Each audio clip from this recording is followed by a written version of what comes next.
Arrêté dans la nuit du 26 mai dernier à son domicile à Lomé, l'artiste togolaise Amouron a recouvré la liberté ce week-end.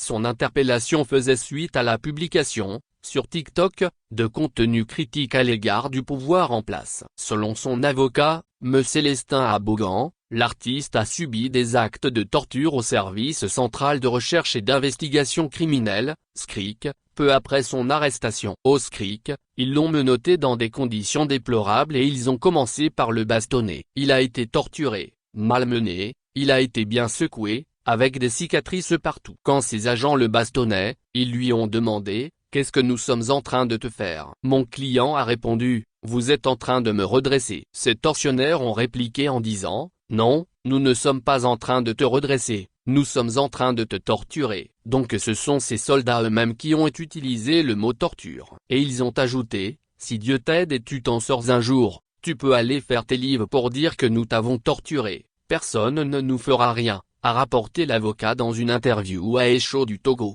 Suite à ces sévices, l'artiste a été transféré au centre psychiatrique de Zébé où il a été interné. C'est là-bas qu'on a constaté qu'il était malade, après l'établissement d'un rapport médical transmis au procureur, lequel a requis son internement, a précisé Mabogan. Aucune plainte n'ayant été formulée contre lui au moment de son arrestation, l'avocat parle d'une procédure totalement irrégulière. Il s'agit d'une arrestation arbitraire. Il a été arrêté à l'insu du procureur, qui n'en a été informé qu'à Zébé, sur la base du rapport médical. Le procureur de la République nous a personnellement dit qu'il n'avait entamé aucune procédure contre lui, a-t-il déclaré. Concernant la vidéo de l'artiste présentant des excuses au président du Conseil, l'avocat affirme qu'elle a été obtenue sous la contrainte.